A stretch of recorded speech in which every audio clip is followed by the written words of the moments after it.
Olá, amigos da TV Câmara, estamos de volta para mais um programa Café e Prosa. Sempre ouvindo as personalidades da cidade, os manezinhos, aqueles que prestaram relevantes serviços à nossa Florianópolis, com muitas histórias do passado, né, do tempo recente, e também para falar um pouco do que é a cidade hoje, que mudou muito, cresceu, uma cidade progressista, recebendo pessoas de outros estados, de outros países. Isso faz parte, né? Faz parte da vida da nossa ilha de Santa Catarina.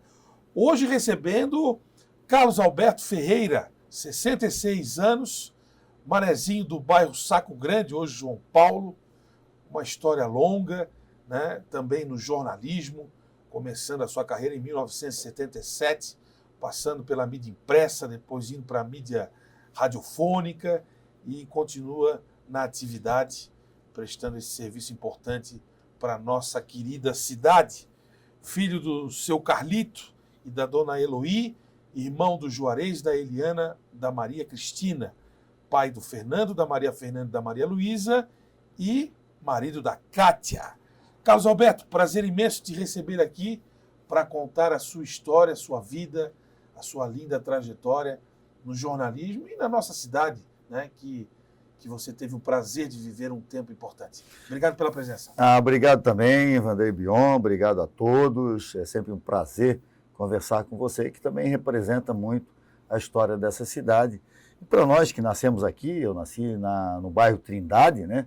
Naquele tempo era parteira, parto em casa, e a parteira que fazia os serviços obstétricos para nascimento das crianças. E eu nasci no bairro Trindade, ali na Madre Bevenuta, bem em frente onde hoje é o Paula Ramos. Morei um período ali, depois fui morar no bairro Saco Grande. Na época eu fui morar lá, atravessava a Avenida da Saudade, virava à esquerda, não existia a SC 401, era uma estrada de barro que levava até o Rio Vermelho. E ali tinha o Saco Grande 1, Saco Grande 2, então você citou. Eu sou da região ali, realmente sou daquela região ali, na frente da Vila Ivan Matos. E para mim é um prazer muito grande contar um pouquinho das coisas da ilha, gente que nasceu aqui, né, que conheceu e viveu o Miramar, acompanhou o aterro da Avenida Beira-Mar Norte, enfim, a gente que tem 66 anos, mas já vimos muitas coisas acontecerem nessa cidade, meu querido Bion. Vamos falar da infância. Chegou a viver uma parte da infância na Trindade? Não, na Trindade até os 6 anos aí, eu nasci em 58, 64, ali tinha um golpe militar, e a cidade estava com carros do Exército caminhando pela toda a cidade, e meu pai botou todo mundo, tinha uma casa ali na Servidão Ventura, e aí botou todo mundo dentro de um caminhão e comprou um terreno ali na frente da Vila Ivan Matos, né, onde é hoje a Faculdade Sesusc, perto ali do SOS Cádio. Comprou o terreno, fez uma meia água de madeira e nós fomos morar ali. E dali, com o terreno grande que dava fundos para o mangue, para o mar ali, ele aos poucos foi loteando os terrenos, naquela época era normal fazer isso, para poder custear os estudos dos meus irmãos. E ele conseguiu, ele e a minha mãe, dona Eloí, o seu Carlito, com muito sacrifício, conseguiu dar estudo para todos nós, todos se formaram em faculdade, todos estão bem de vida hoje.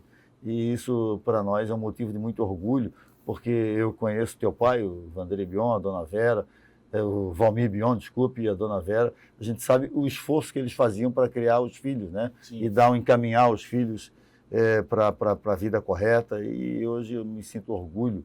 A minha infância foi feita ali, né? Criei ali no bairro João Paulo hoje, que era o Saco Grande 1, ou Itacorubi, que eles falavam. E dali eu fui fazendo toda a minha vida, estudando. Eu estudei no colégio José do Vale Pereira, quer dizer, sim, onde hoje tem o campo da Sersac, que era 9 e 10 ali, está alugado hoje ali. Tinha uma escolinha, eu comecei ali, a primeira escola que eu frequentei foi ali, a primeira série. Depois eu fui para o Colégio Barreiros Filho, no centro da cidade. Enfim, estudei lá embaixo, também no João Paulo, onde tinha o José do Vale Pereira. E dali eu me criei, né? Toda a minha infância ali, fiz ali no João Paulo, na Ponta do Goulart, na praia do João Paulo, tirando o marisco das pedras, berbigão. Então, berbigão na croa, né? Quando a maré baixava, tirava berbigão. Então era um tempo muito, muito legal, porque eu aprendi a conviver e jogava bola, né? Então, tinha um campinho ali perto de casa, que era o campinho onde hoje é a Sersaco, que é ali a sede da comunidade, e era um campinho que era um campinho de grama ali. Então, era o Maracanã. Era o Maracanã. Todo sábado à tarde ali, começava 2 da tarde e até ao anoitecer. E é o seguinte, fazia os times, time que ganhava continuava jogando. Sim. Então eu jogava quase a tarde inteira ali, e às vezes a maré alta subia e vinha e ocupava todo o gramado. Era uma coisa fantástica, né? Uma infância que a gente Começar cedo, então. Comecei jogando no parquinho, jogando bola no parquinho na Vila Ivan Matos. A gente jogava também em pelada, numa quadra no cemitério de Itacurubi, lá onde não tinha muitas sepulturas, tinha um espaço grande, não eram tanto ocupadas, porque hoje tem uma superpopulação ocupando todas as quadras do cemitério de Itacurubi, e a gente jogava em meio a algumas sepulturas ali, olha só, isso com infância, 10, 11, 12 anos. Infância raiz. E aí depois dali eu joguei nos times de várzea da cidade quase todos. Né? Antes dos times de várzea, e os amigos ainda dessa infância? Me lembro ali, porque a gente criava ali na Vila Ivan Matos ali, eu fiz amizade ali com a turma da pelada, né? Que era o Irineu, que já foi ter entrevistado aqui, o Irineu, Itamar, o Isidoro e o Ivan. Os irmãos, filho da Dona Maria, do seu Léo, nos criamos ali junto. Os filhos do seu Osni, que era o Nizinho, era o Ronaldo, né?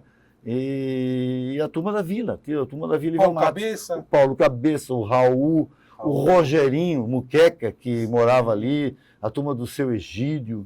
Era uma turma fantástica ali. O Toninho, quer dizer, o filho da Dona Isaura, né? Filho da Dona Isaura, que tinha também a Cristina, que depois foi para o Carnaval, tinha a mulher aquele do sambista ali, jornalista, o Aldir Simões, que era... A Maristela? Maristela, irmã da Maria Cristina. Não, me criei com elas ali na Vila Ivan Matos. Então, eu até hoje falo com o filho do Aldir Simões, que trabalha com a gente lá na Jovem Pan, e falo desse período que eu conheci a mãe dele, a Maristela, enfim. E é muito legal isso aí. Então, esses amigos de infância, que era muito legal. E a gente que se foi criando também, porque a minha mãe é natural do Rio Vermelho, então todo período de férias a gente ia lá para o Rio Vermelho, com a casa do Vodoca. Então, nós ficávamos um período lá na casa do Vodoca, que era uma pessoa influente lá no Rio Vermelho na época. Tinha uma casa que ainda está de pé lá no Rio Vermelho, na frente do posto do João da Bega. E o seu Carlito veio de onde? O seu Carlito é o seguinte, o seu Carlito é de uma família de 14 irmãos, e filho do Horácio Ferreira, que é o nome da minha rua Horácio Ferreira, que é o pai do meu pai, meu avô, Horácio Ferreira, e casou com a dona Carmina, que tem aí uma miscigenação entre alemães e italianos, que fundaram a família. E meu pai foi conhecer a minha mãe lá em Rio Vermelho, naquela época, né? Rio Vermelho, que ia para lá de jipe, ou às vezes até a cavalo, ou de charrete para o Rio Vermelho, era muito longe. Caminhão, então não tinha essas rodovias que a gente tem hoje. Mas ele nasceu ali no bairro? Ele nasceu na Trindade, ali perto da gruta, da Igreja da Gruta, que é onde eu nasci também, né? Sim. Que é na frente do Paulo Ramos. Sim. Ali a família tinha um terreno grande ali, e tinha a casa da minha avó, e todos nasceram ali. Família de 14 irmãos. Hoje tem metade que estão vivos, outros já faleceram, mas a família Ferreira, oriunda dali, né? Família Ferreira tem o Rafael Ferreira, o seu Atílio, o Armando, o Paulo, né, que foi diretor do Sebrae, e o Rafael, Atílio e o Armando foram da Marinha. O Rafael se formou como capitão de fragata, aí, como almirante, chegou ao almirante, o Rafael Ferreira. Quer dizer, então, é uma família bem estruturada, que foi a família Ferreira, e todos se deram bem. Todos se deram bem. Você falar do teu primo Beto Ferreira, Inácio Ferreira, Flávio. Do Celso Rhodes por muito tempo. O Beto Ferreira começou jogando no juvenil do Figueirense. Na época que tinha o Celinho, o Jardim, aquela turma toda, o Bebel, e ele se tornou goleiro profissional no Figueirense. E depois jogou no Avaí também, jogou clássicos sendo goleiro do Figueirense, e jogou clássicos sendo goleiro do Avaí. E depois, concomitantemente à profissão dele de goleiro, ele era baixinho, era um troço terrível, ele tinha a minha altura, 1,75 m, 1,76 m. Naquele tempo era possível. Era possível ser goleiro naquela época com essa altura. Hoje o cara tem que ter quase 2 metros. Mas aí o Beto, concomitantemente à carreira de atleta profissional, se formou em Educação Física e no Figueirense ele também começou a trabalhar como preparador físico. Foi aí que começou a carreira dele como preparador físico e aí trabalhou no Figueirense com o zagueiro que foi técnico depois do Criciúma, Levi Coupe. Levi Coupe encerrou a carreira no Figueirense, depois foi técnico e ele começou a fazer carreira com o Levi Coupe, depois foi campeão em 91 pelo Criciúma, tendo como técnico o Filipão. Filipão. Né? E aí é o seguinte, aí ele desencadeou uma carreira imensa como preparador físico dos grandes clubes profissionais, que se aliou ao Celso Roth, primeiro ao Levi Coupe e depois ao Celso Roth. E aí trabalhou em todos os grandes clubes do futebol do país, que é muito legal, né? Um grande profissional da área de preparação física e foi auxiliar técnico por último, ele era auxiliar técnico. Antes da gente falar do jornalismo, porque você é um grande representante da comunicação e do jornalismo da nossa cidade nos últimos quase 50 anos, o futebol na tua vida passou pela tua cabeça ser jogador profissional? Ah, sim, passou. Seguir essa carreira, como foi? Passou porque a gente estava ali, né? Eu estava no colégio da aplicação da UFSC e eu tive uma experiência num time chamado Canarinho, aos 11, 12 anos de idade. Canarinho, que era do Domiense de Paula Ribeiro, que foi um técnico do Figueirense, ele tinha um time chamado Canarinho, que jogava no campo da 4ª do Abrigo de Menores, né? Alusivo à seleção de 70. Isso, a time da 4ª do Abrigo de Menores. E nesse time jogava Sebinho, jogavam vários outros jogadores, o Sebinho e a família Brito ali, Brito, né? Depois esses jogadores acabaram indo para o Figueirense, se tornaram jogadores profissionais e eu parei ali, desisti de jogar no Canarinho. E depois eu estudava no Colégio da Aplicação, quando eu entrei lá no Colégio da Aplicação, eu tinha 11 anos de idade, né, 11 para 12 anos, e fiz toda a minha formação de ginásio e colegial no Colégio de Aplicação da UFSC. Baita colégio, né? Baita colégio. E não era fácil de entrar. Naquela época, rivalizava muito com o Colégio Catarinense, Sim, que era o colégio dos padres jesuítas. E do Coração de Jesus, mas o Coração de Jesus até era mais para mulheres. Até no Aplicação. Sim, vou chegar Olimpíada lá. muito reconhecida. Exatamente. Então, a Olimpíada muito reconhecida, porque eram todos os esportes. Eu participava das Olimpíadas, participei de salto de distância, do basquete, do handebol, do futebol de salão, do futebol de campo. No futebol de campo, nós jogávamos no campo que tinha ali, onde era a antiga faculdade da engenharia, ou a boate da engenharia, bem no trevo Dona Benta. Tinha um campo de futebol ali. Sim. E nós jogávamos futebol. E aquele time que se destacava, porque o professor de futebol do colégio e da universidade era o professor João Luiz Bustrintin. Ele fazia os times para disputar os JUBs, quando era a turma da universidade. Sim. E aí esse grupo foi levado, acho que pelo professor Toninho Farias, ou outro professor da universidade, levaram todo o grupo de bola, a turma boa de bola do Aplicação, e tinha muita gente boa de bola. Eu me lembro do Gabriel, do Oscar Zono, cardiologista. Gabriel é dentista hoje. Foi levado também o Franco Sala, que era lateral direito. Esse time todo começou a jogar contra o Juvenil do Avaí.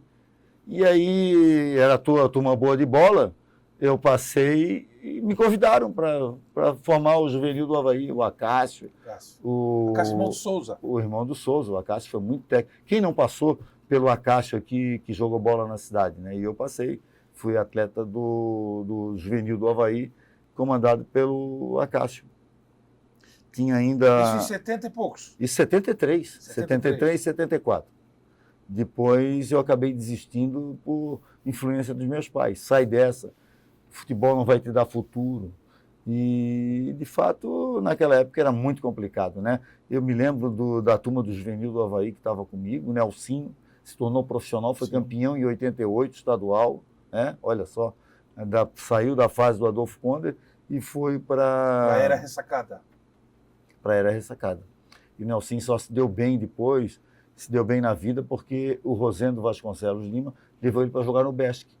Deu um emprego para ele no BESC e ele se aposentou como gerente do BESC.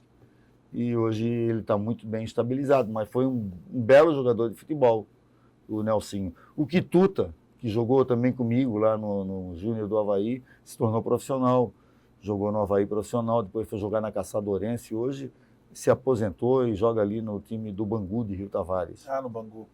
Mas tem nessa tua passagem pelo futebol jogos importantes. Tem, eu me lembro de um clássico no estádio Orlando Scarpelli. Clássico amistoso, não valia 3 pontos, naquela época eram 2 pontos. Estava no banco, o Avaí estava perdendo de 3-1, no segundo tempo a Cássio disse: aquece, vai entrar. Aí aqueci, o banco ficava ali nas sociais do Figueirense, sim. Aqui um banco mesmo, ficava todo mundo sentado no banquinho ali. Aquece, entrei pela ponta esquerda, fiz um incêndio ali, incendiei a ponta esquerda e o Avaí acabou empatando com 2 cruzamentos meus do setor esquerdo, acabou empatando e 3-3 e o jogo terminou 3-3. Estava 3-1 para o Figueirense quando eu entrei. Isso marca na minha história, porque era uma preliminar de Avaí e Caxias pelo Campeonato Brasileiro. Olha só, o campeonato naquela época era seletivo, série, não sei das quantas que era, não tinha nem série. Entendi. E aí, por decisão... No Adolfo Conde, em 2 jogos amistosos, eu marquei gols na toda a trave. Um gol, eu não sei qual era o adversário, não lembro, na trave da rua Altamira Guimarães, sim. Uma bola que foi cruzada, ela ia saindo, eu entrei de carrinho e fiz o gol, jogava de ponta esquerda, tinha uma velocidade incrível, saía, ninguém me pegava, né? Um drible, era driblador. E na outra trave... Era o Valoca ou era o Valdemar, o zelador lá do Adolfo Conde? Eram os 2, né? Estavam tudo ali, né? Fora o velho Janga. O seu Janga é gente fina, né? O seu Janga. E na outra trave eu marquei um gol de cabeça na batida de um escanteio contra o time do Abrigo de Menores. Foi muito legal. E aí o seu Carlito e a dona Eloí disseram: Carlos Alberto, vai estudar. O que eles faziam para ajudar vocês a manter a família, a casa, o seu Carlito e a dona Eloí? Eles trabalhavam, né? O pai era funcionário público, trabalhou muitos anos, se aposentou na penitenciária, era agente prisional, trabalhou a vida dele toda na universidade. Do lado. Agora vai sair. Atravessava a Avenida da Saudade e trabalhava na penitenciária. Chegou a chefe de segurança e foi muito legal, porque naquela época os filhos de funcionários às vezes visitavam lá. Visitei várias vezes a penitenciária lá e foi muito legal. E a minha mãe cuidava da casa, cuidava dos filhos, né? E foi assim até morrer. Mas meu pai, ele até mesmo depois de aposentado, ainda fazia serviços extras com os detentos que estavam liberados em serviço aberto para trabalhar na capina da cidade, cemitério ali, e ele coordenava essas equipes. E trabalhou, deu a sua contribuição. Foi uma pessoa de boa índole, meu pai, eu posso dizer, porque ele sempre foi honesto, trabalhador, e deu a sua contribuição para a cidade, especialmente ali no serviço público, onde ele foi muito bem reconhecido. E o seu Carlito também tem uma participação na construção do estádio Orlando Scarpelli? Meu pai, antes de trabalhar, antes de entrar no serviço público, ele era carroceiro, né? Ele chegou aí para Santos trabalhar como atendente em balcão, né? Foi para Santos. E muita gente ia para Santos. Naquela época, muita gente ia para Santos atrás de oportunidades de trabalho, de emprego. Ele era jovem e fez isso, serviu o Exército. E não deu certo lá, voltou. Mas ele aqui, quando era jovem ainda, acho que ele nasceu em 1930, ele era carroceiro, devia ter 18, 20 anos, e trabalhou na construção do estádio Orlando Scarpelli. O estádio Orlando Scarpelli, ele começou ali, tinha um terreno que era da família do Orlando Scarpelli e precisava ser aterrado. Foi sendo aterrado. O primeiro jogo profissional que ele me levou na vida foi no estádio Orlando Scarpelli para ver Figueirense e Metropol. Só tinha aquela parte de cimento, que era a parte ali do setor social do Figueirense ali. Eu me lembro, o Metropol de camisa branca e meia verde e o Figueirense com aquele uniforme listrado dele, né? Tradicional. Preto e branco tradicional.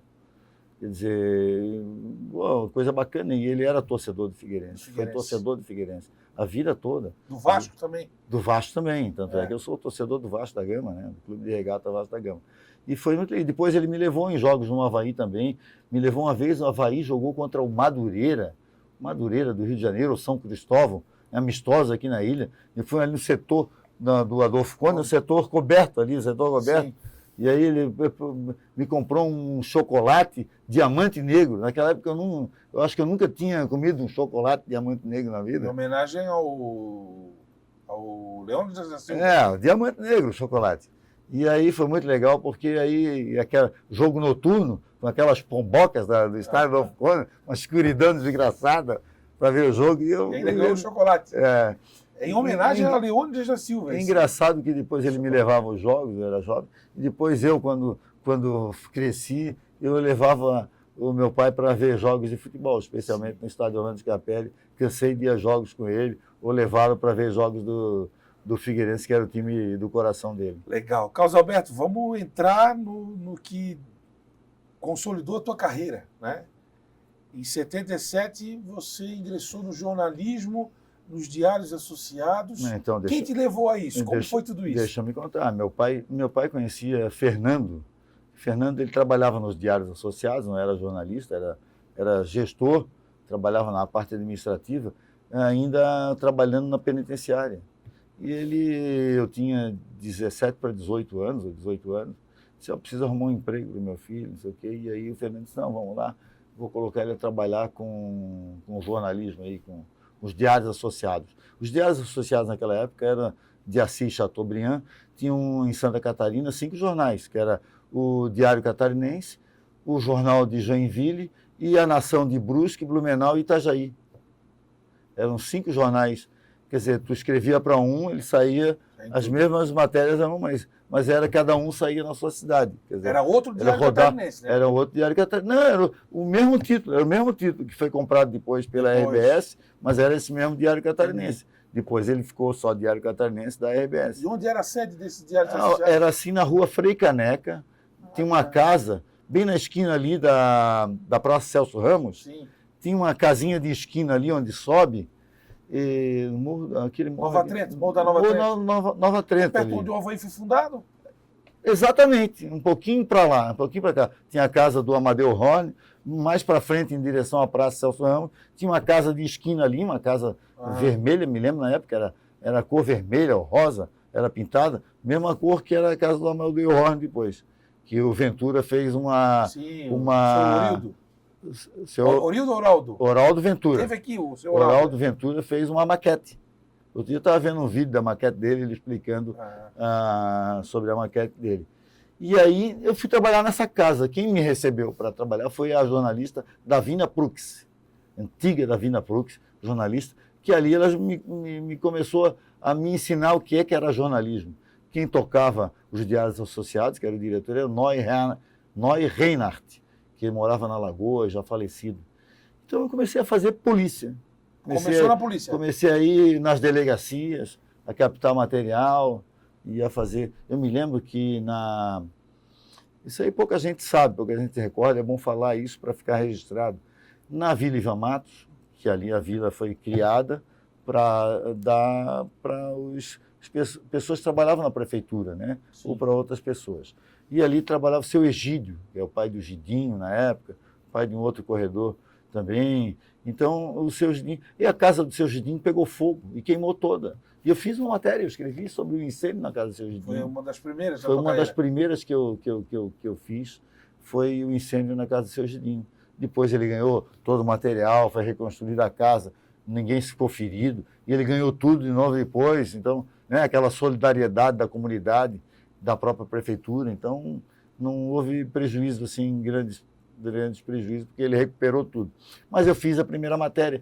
E aí, cansei de ir nas delegacias da cidade, na Polícia Federal, fazendo matéria, até que eu trabalhei isso aí, foi em 77, até o final do ano eu trabalhei. Depois eu fui convidado e teve uma brecha para ir para o Jornal de Santa Catarina, em 78. Santa.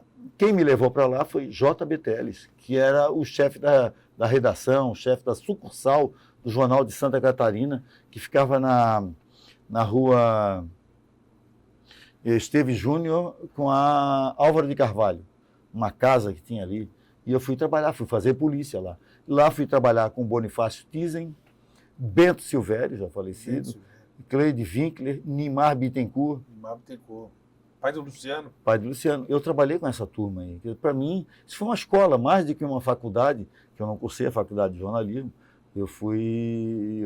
Depois eu me transformei em jornalista profissional por conta desse início precoce, né? Antes mesmo de ter uma faculdade de jornalismo em Florianópolis. Eu cursei outra faculdade. Mas essa é que é a faculdade da vida, a faculdade das redações, que é um aprendizado fantástico, né? Tudo que eu devo, eu aprendi dentro das redações. Já dei palestra sobre jornalismo por conta daquilo que eu aprendi dentro das redações. Trabalhando com Bonifácio Tizzi, Bento Silvério, Cleide Winkler, Carlos Alberto Inkel, já falecido, J.B. Teles, Nimar Bittencourt. E essa turma aí, eu fiquei... Em 79, eu cobria a Novembrada. Veja só, Novembrada, que foi no dia 15 de novembro, né?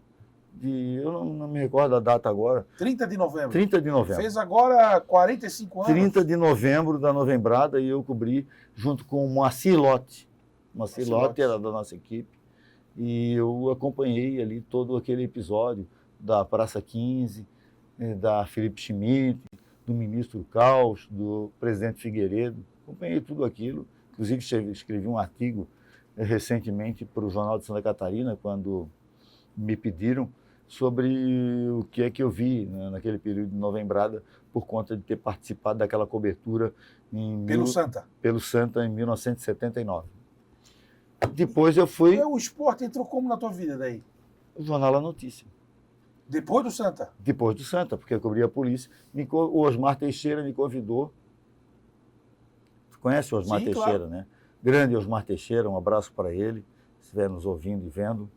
Uma pessoa fantástica. Osmar Teixeira é de São Cepé, no Rio Grande do Sul.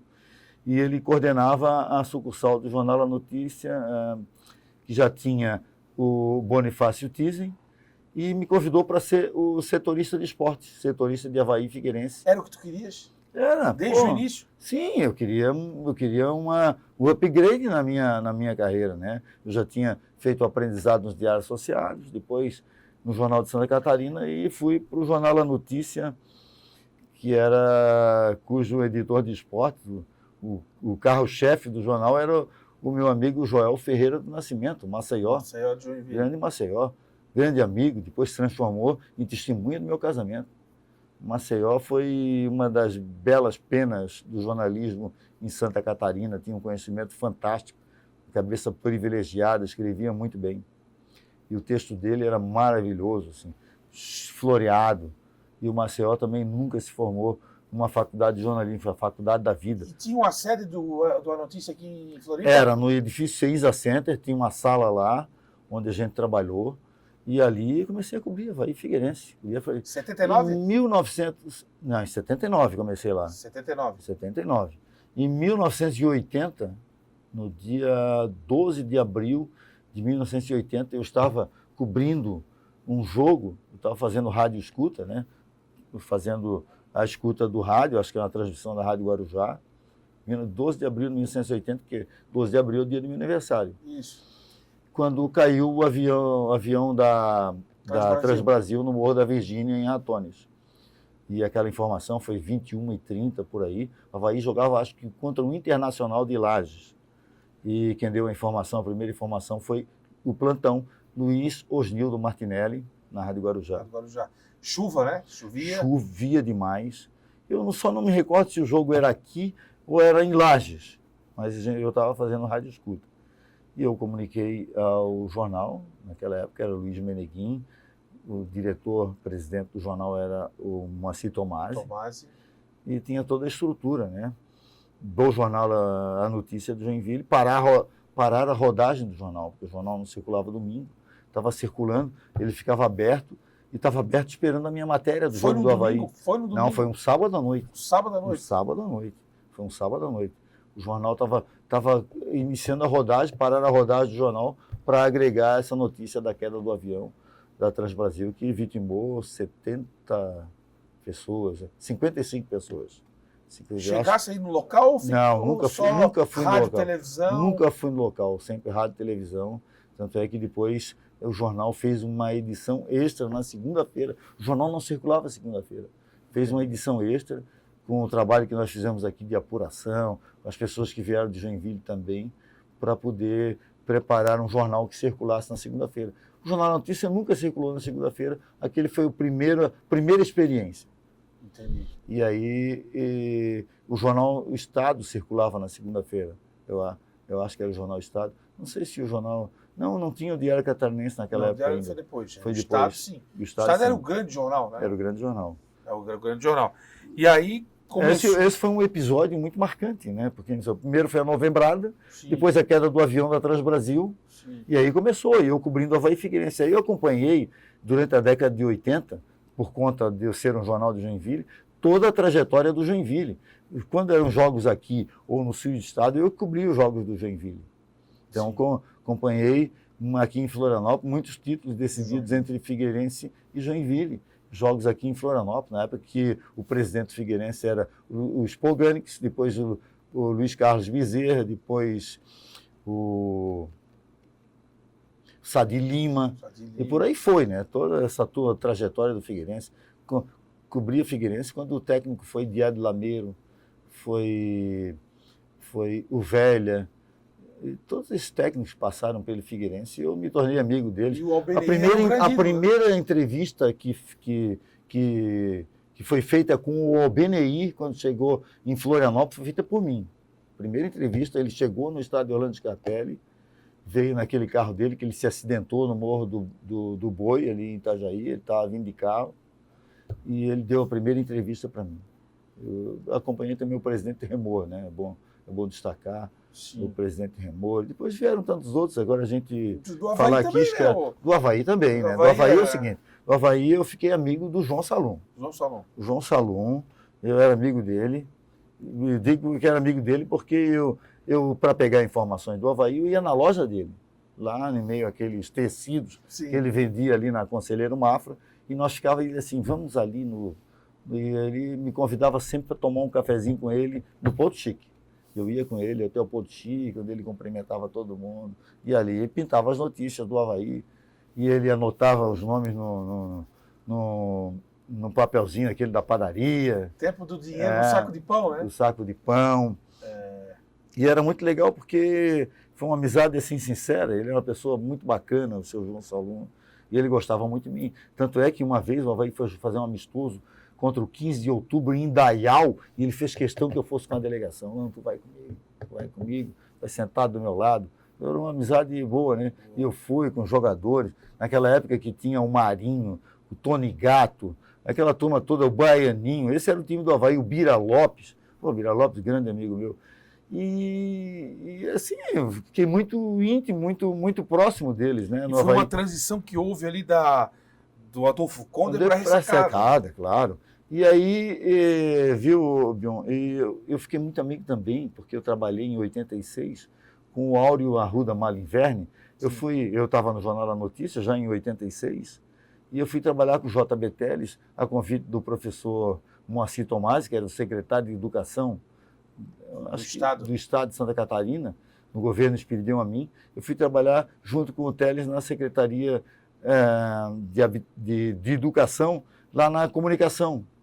E eu fiquei amigo lá na Secretaria de Educação do Áureo, que o Áureo trabalhava lá. Entendi. O Áureo Maliverne. E o Áureo Maliverne, nós chegamos a jogar uma vez o torneio Barnabé, né, o torneio dos funcionários público do Estado, que era promovido pelo Culica. O Culica. Grande amigo. Grande artilheiro do Ligue. Joguei no time dele, a equipe Nós, né, o grupo Nós, que era o time dele. Joguei no time do Culica. Aí o Culica organizava o torneio dos Barnabés e eu joguei pelo time da Secretaria da Educação.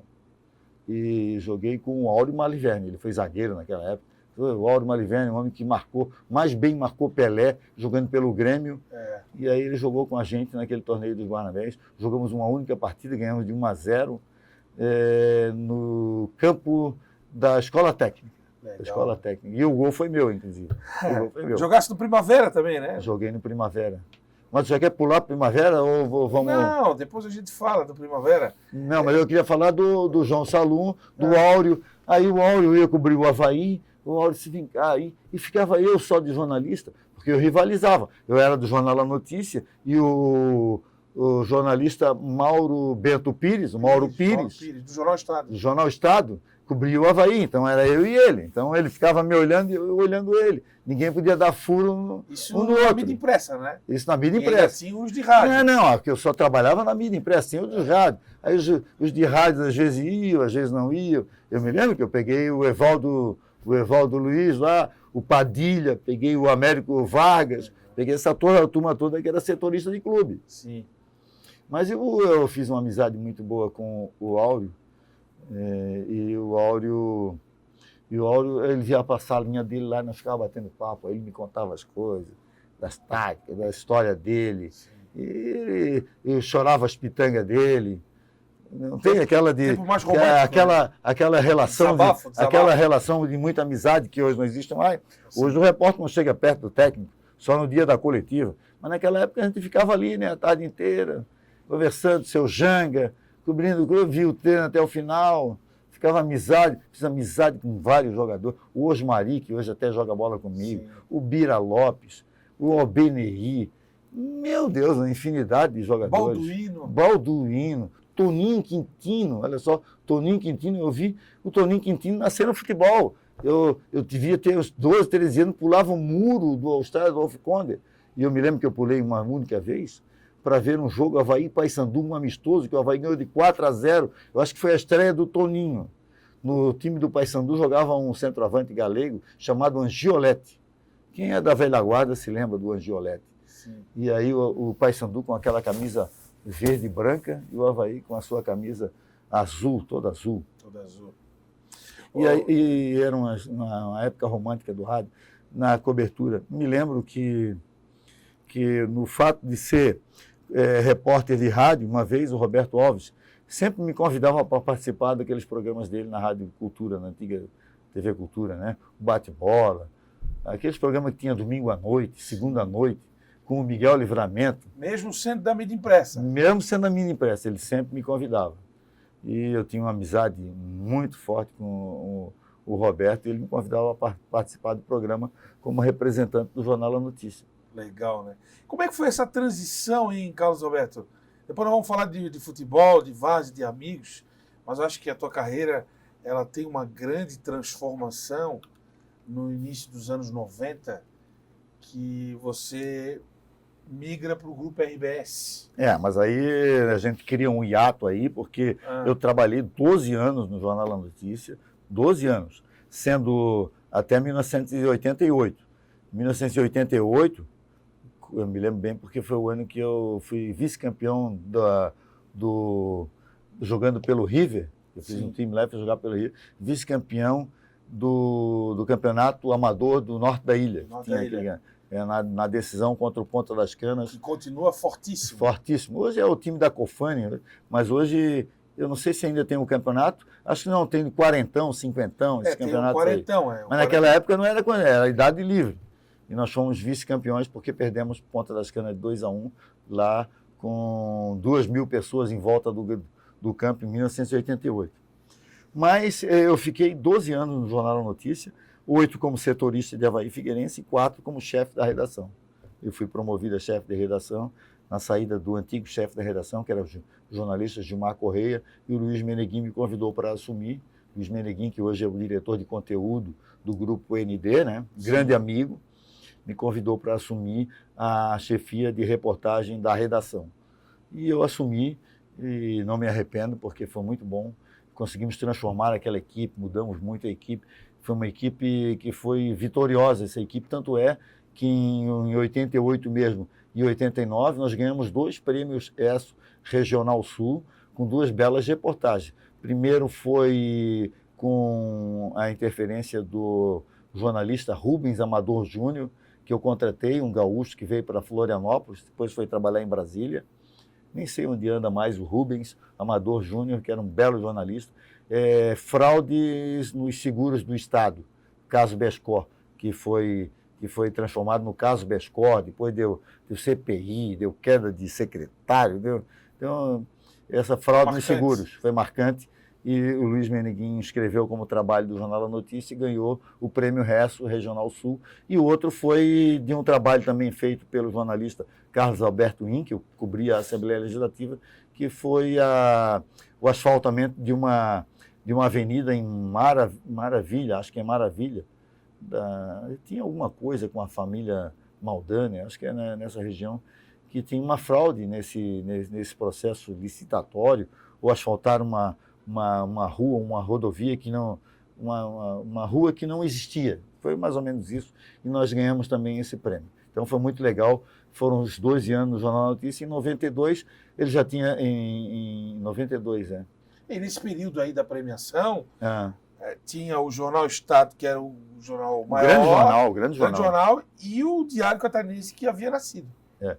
Eu me esqueci, na minha época de setorista, junto com o Mauro Pires, e nós rivalizávamos para ver, né, porque ele queria dar furo, etc. e tal, dos jornais. E bom, dia seguinte, uma notícia quente, e a gente estava naquela briga. Aí um dia disse para ele assim, pô, amanhã eu tenho um furo de reportagem aí que vai bombar aí no Jornal da Notícia. E o Mauro Pires subiu na parede, ele queria saber o que era. Ele chegou aí na minha casa às 10 da noite para perguntar o que era, porque ele estava com medo de ser furado, porque o jornal, o Estado não ia trazer aquela reportagem. O editor do Jornal Estado era o meu querido amigo Mário Medalha. Assim, ninguém sabe disso, porque foi uma coisa que a gente guarda de bastidores. Mas achei muito engraçado ele preocupado em não tomar o furo de uma brincadeira que eu fiz. E ele chegou aí na minha casa à noite. Mas não tinha furo nenhum. Não tinha furo nenhum, era uma brincadeira que eu fiz e ele achava que era um furo. Legal.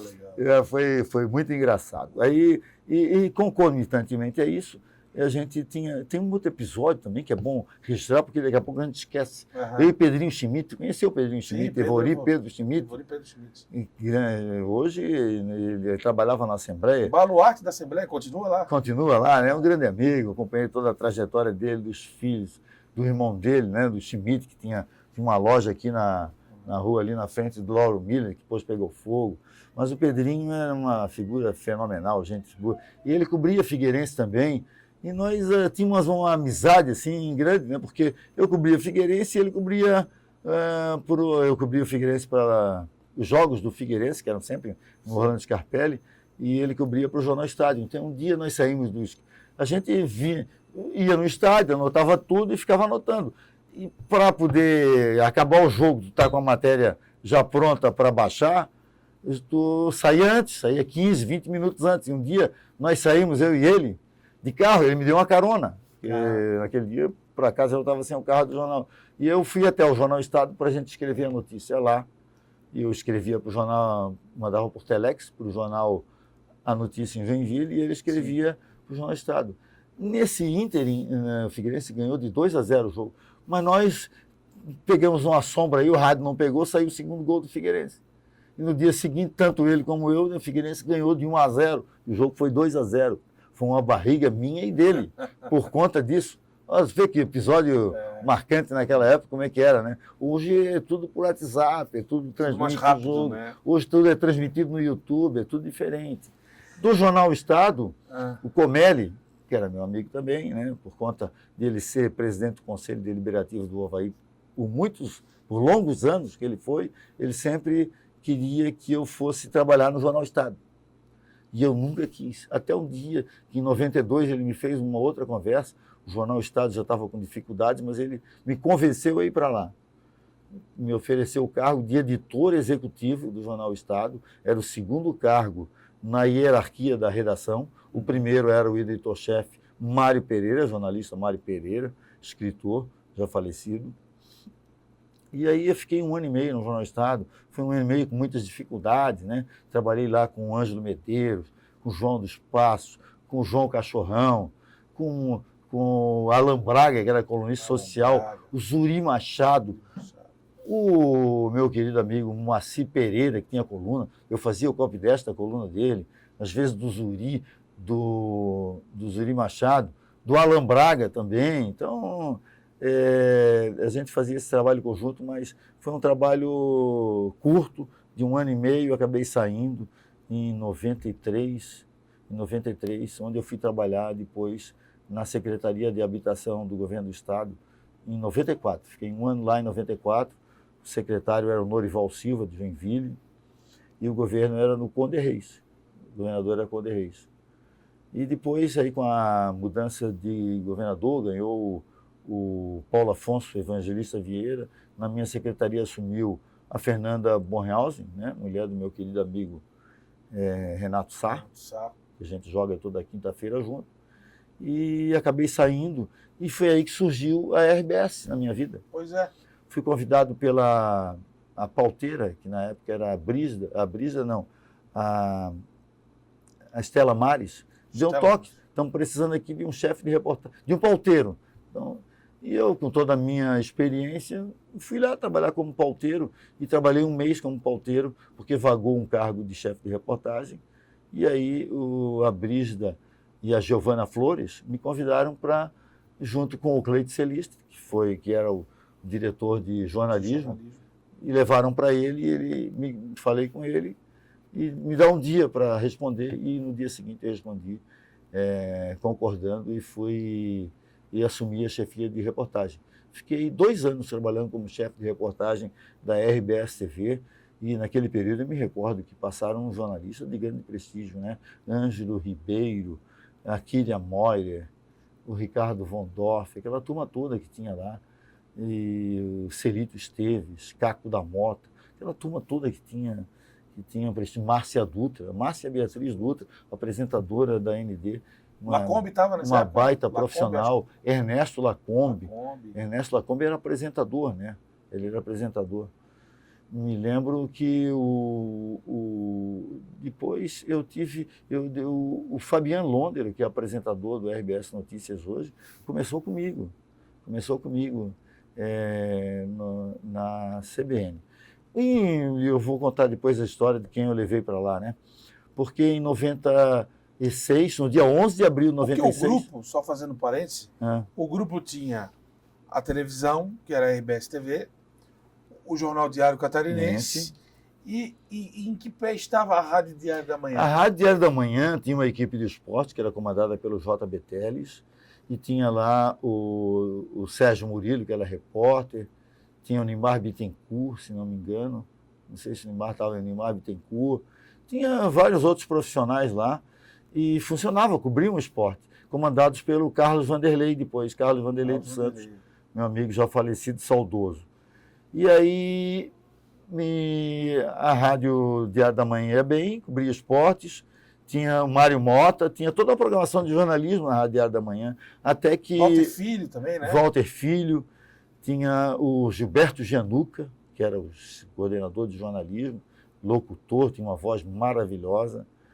E depois, eu comecei em 95 como chefe.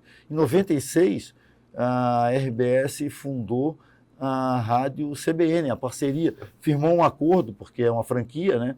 Com a rede CBN, Central Brasileira de Notícias. No dia 11 de abril de 96, a rádio foi para o ar, e aí me lembro, Cleiton, mobilizando aquelas equipes lá, buscando cartuchos, tudo, botando a rádio no ar.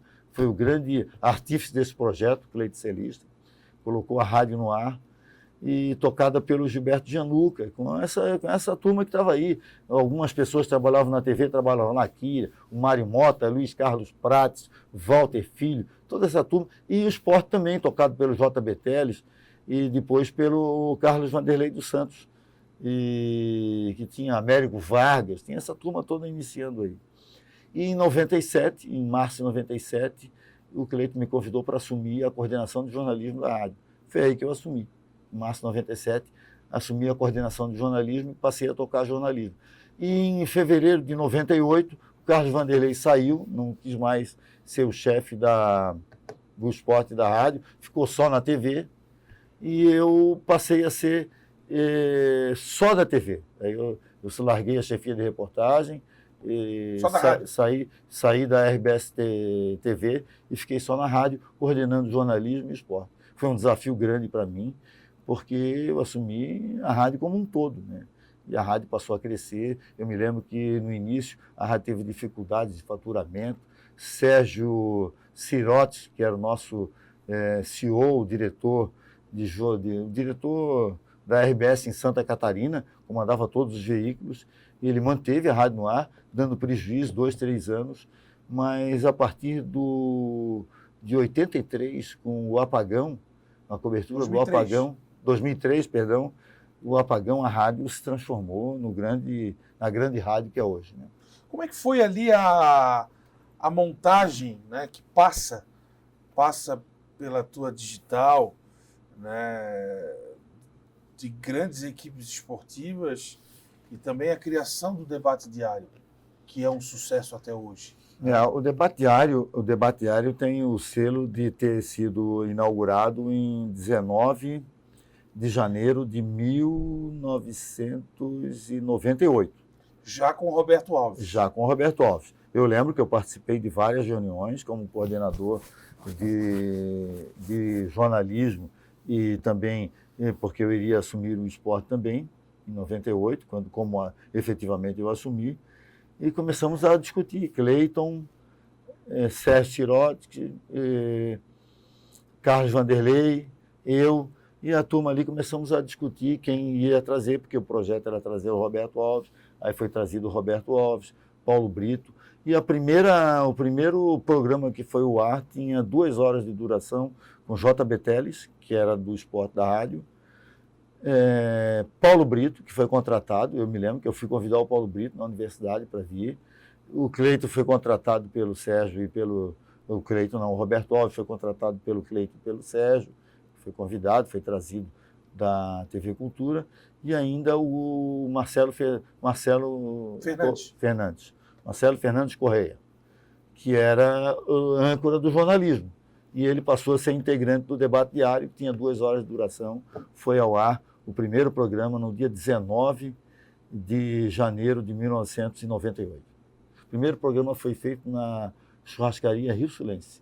Olha só. Olha só. E tem a gravação desse programa, hein? Deve estar lá nos arquivos da rádio, né? Sob a ancoragem de Roberto Alves. Sob a ancoragem de Roberto Alves. O Roberto Alves sempre foi o âncora do debate diário. Nunca foi outro, sempre foi ele.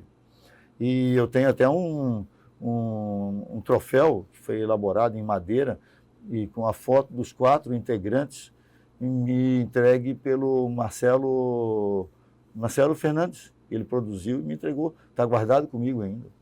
E o debate diário hoje é consolidado, né? Hoje está consolidado depois de tantos anos. E aí foi uma trajetória sua no debate diário sobre a sua administração de praticamente quase 20 anos, né? Quase 21 anos, é.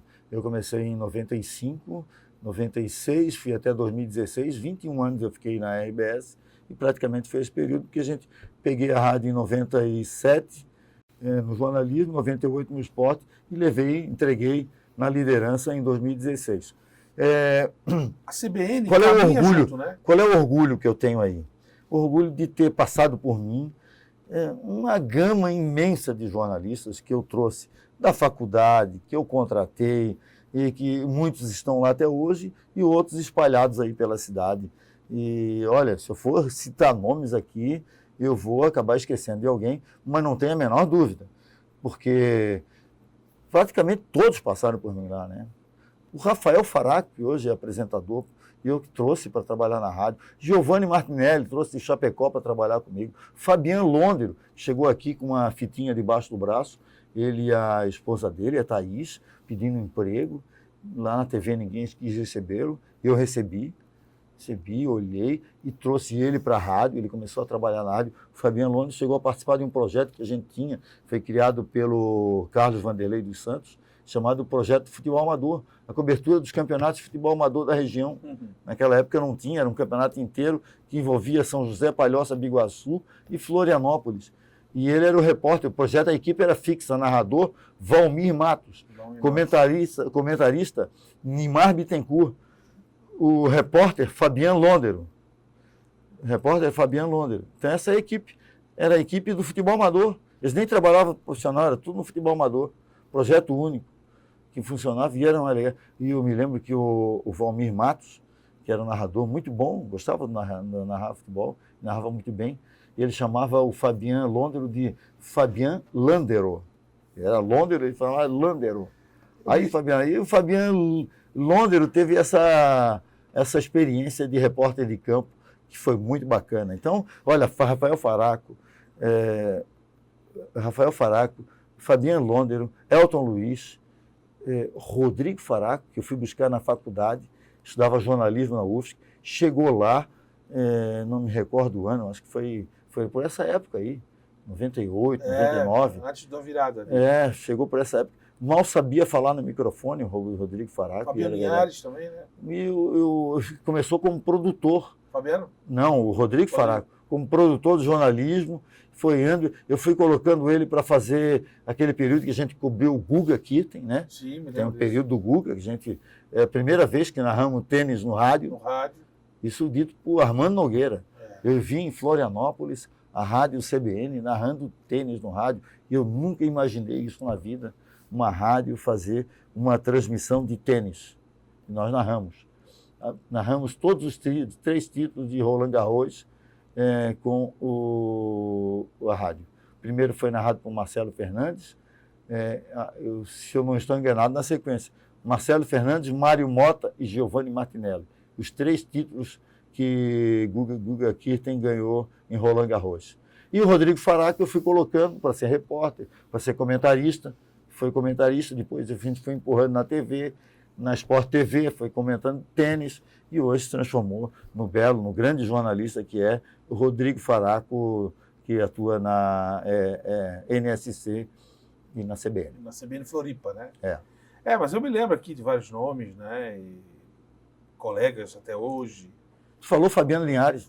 Fabiano Linhares tirei da Guarujá, foi trabalhar comigo. Primeira tarefa que eu dei para ele como repórter foi fazer um tubo de um jogo Avaí e Joinville. A gente briga, né? Ele se cagou todo, né? Eles, quê? Tubo? Repórter no tubo?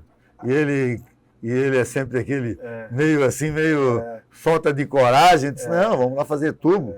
E ele me imita, safado, né? Ele me imita, né? Os primeiros narradores ali. E aí é o seguinte, aí foi fazer, ele ficou nervoso, ele ficou com esse trauma para a vida toda, de fazer tudo pela primeira vez. E se transformou num belíssimo repórter, viajou o Brasil inteiro, cobrindo Avaí e Figueirense pela CBN, né? Então foi muito legal, agregou muita experiência na vida dele e é um amigo fantástico. Aliás, só fiz amigos nessa minha trajetória. Ali tivemos os primeiros narradores, quem foram, hein?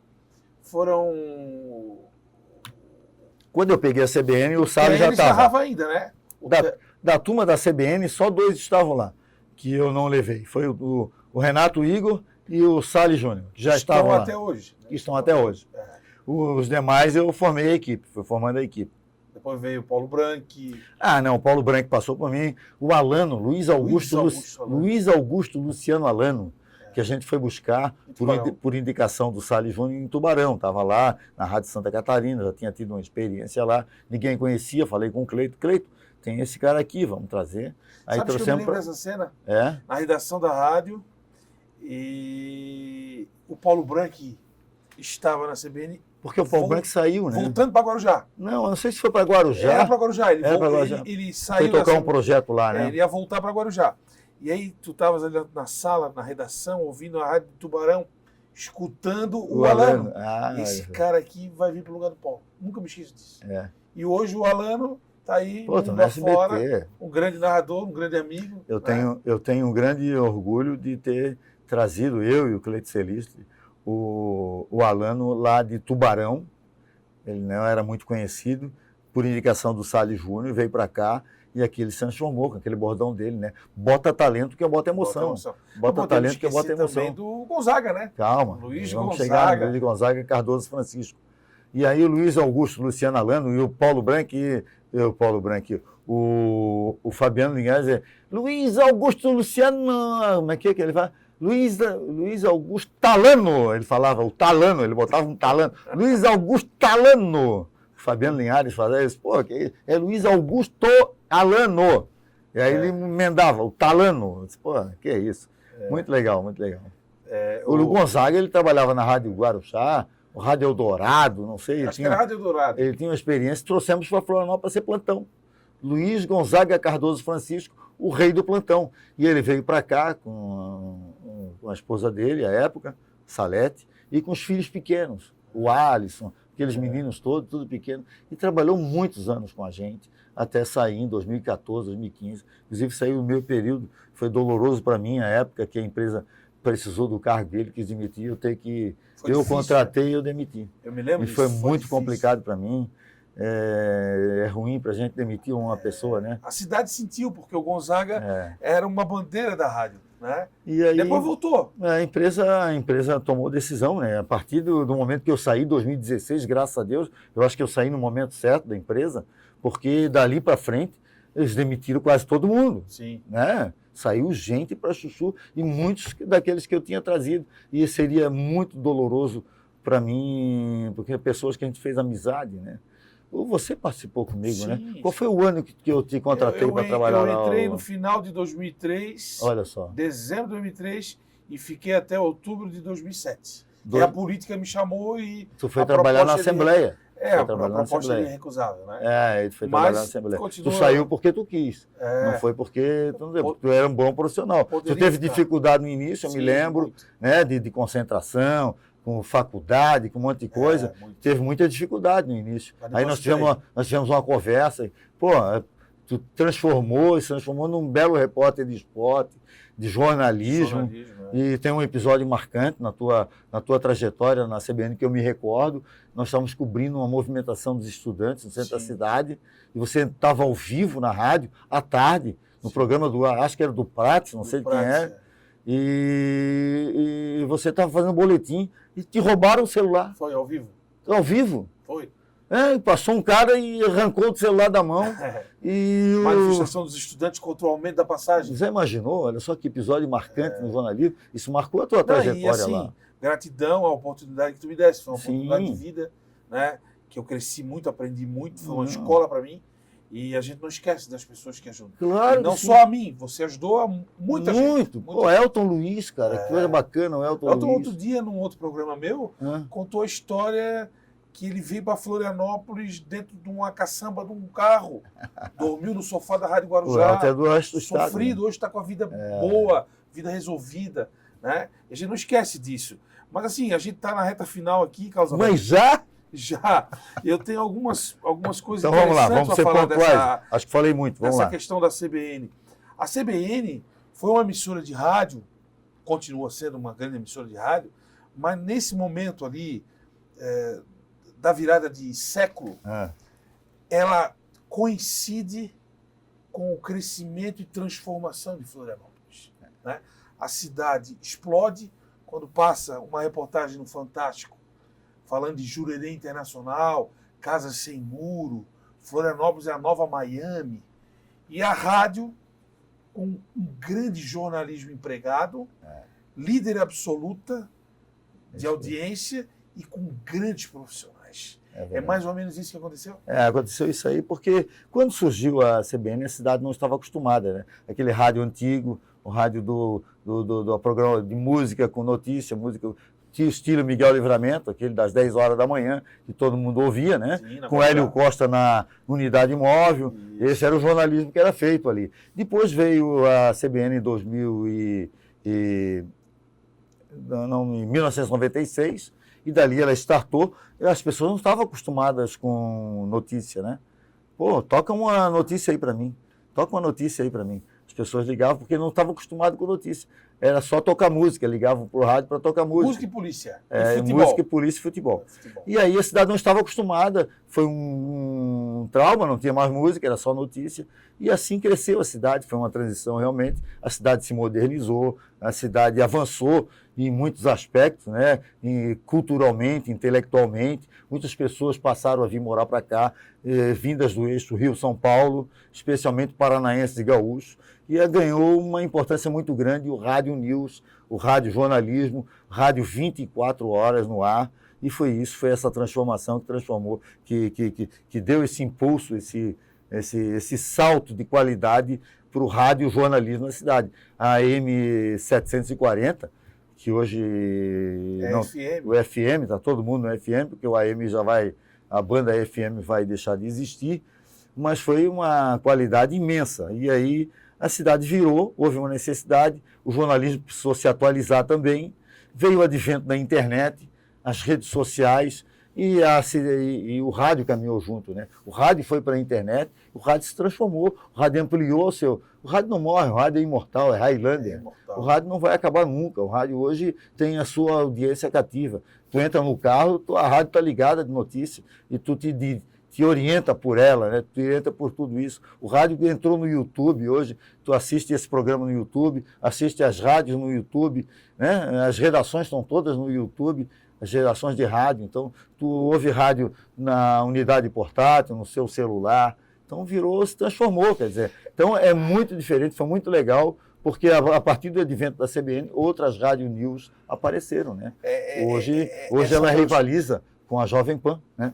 Essa transformação da CBN, à época, trazia para o ouvinte não somente um jornalismo imparcial e sério no dia a dia, cobertura de Assembleia Legislativa, Câmara Municipal, o futebol, grande bandeira da emissora, mas também serviço. Eu acho que serviço foi uma grande marca para o ouvinte, para o cidadão. Né? Trânsito, as questões envolvendo a cidade, foi mais ou menos isso. Foi fundamental, serviço. O Rádio News é para serviço, né? Para orientar as pessoas. Você acorda de manhã, você liga no rádio, você precisa saber se está chovendo, está fazendo sol, se o aeroporto está funcionando, se tem algum acidente, se o seu trajeto para o trabalho está dificultado. Você onde vai ouvir isso? No rádio. Hoje as TVs fazem rádio na TV, mas no rádio te orientava. Então o rádio ganhou um aspecto importante para a questão de serviço. Nós tínhamos aquele estrangeiro, que você recorda, o Balboa, o Balboa que fazia a cotação do dólar. Né? Sim, sim. Então ele fazia a cotação do dólar, das moedas estrangeiras, ele tinha serviço, previsão do tempo, aeroportos, que ainda tem hoje na grade aeroportos, fiz muito boletim de aeroportos. Das rádios, aeroporto, previsão do tempo com a Epagre. Hoje nós temos os setoristas da política, da polícia, da Assembleia. Isso foi fundamental, né? Então o rádio virou um serviço, virou um companheiro. O rádio sempre foi um companheiro. O rádio é imortal, como falei antes, está nessa estrutura, né? Estouramos o tempo, mas eu tenho 3 questões ainda para explorar, que eu acho que fazem parte da tua trajetória e da emissora também. Para fechar, a CBN Diário, nomes que eu lembrei que não podem ser esquecidos. Tu podes falar um pouquinho de cada um deles. Lauro Búrigo, Paulo Brito, Miguel Livramento, Carlos Eduardo Lino, Roberto Alves e Tarrafinha. E o Renato Semençati também, vou acrescentar aí. Semençati, Flávio Roberto, hein? Flávio Roberto. Dirigir essa turma foi fantástico para mim, né? Olha só, Lauro Búrigo, eu tive uma discussão com o Lauro, na época cobria em 1995, era setorista do Jornal da Notícia, tive uma discussão com ele, porque eu fiz uma manchete que ele disse que não disse, e aí foi um rolo, eles ficamos sem falar um tempão, e depois ele virou meu amigo, foi trabalhar com a gente lá no debate diário, né? Lauro Búrigo, Carlos Eduardo Lino, trabalhou muito tempo com a gente, belíssimo profissional, todos os grandes profissionais passaram lá. O sucesso do debate está por isso aí, né? E você que foi produtor do debate durante muitos anos sabe como é que funcionou isso. E além do debate, eu gostaria de destacar o Mário Mota, hoje deputado, que comandou programas durante todo o meu período, e o Luiz Carlos Prates também. Grande Prates é para mim a delegacia. Ele fez sucesso. E a gente tinha que controlar, né? Eram 2 que a gente tinha que controlar. Né? O Paulo Brito, que era fora da casinha, e o Luiz Carlos Prates também. E o Miguel Livramento também. Com seus ataques. Miguel Livramento. Uma vez tive uma discussão com o Miguel Livramento, porque ele dava muito pau no Avaí. Aí me ligou o Carlito Arini, queria se defender no ar. E eu disse, não, como a gente tinha a responsabilidade de fazer um tratamento isonômico de todas as informações, o Miguel queria falar e ninguém não queria a volta, né? E eu tinha um respeito profundo pelo Miguel Livramento. E eu coloquei o Carlos Arini no ar. Eu disse, o Arini vai falar para dar a versão dele. E o Miguel ficou sem falar comigo, ficou brabo, porque ele não queria que o Arini desse a versão do clube. E a gente disse, não, nós temos que dar os dois lados. Os dois lados. Faz muita falta.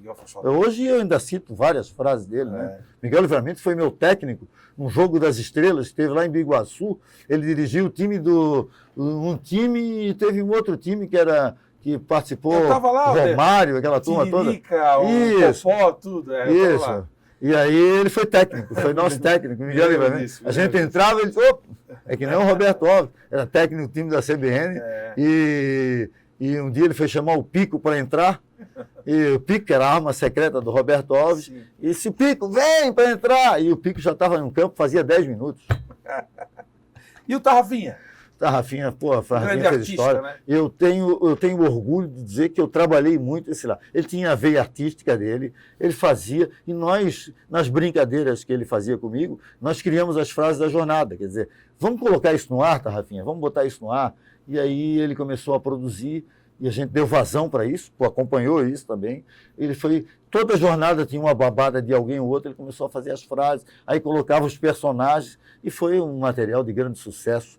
Depois nós criamos um programa para ele, programa do Tarrafinha, né? Você conversa com o Tarrafa. Fizemos um programa com o Miguel Livramento, onde ele interagia com o Miguel Livramento, ele e o personagem dele. Muito bom. E deixou uma saudade, é uma pessoa que eu tenho um carinho muito grande por ele, o Edson Nunes, que nos deixou precocemente aí, mas marcou a época no rádio, né?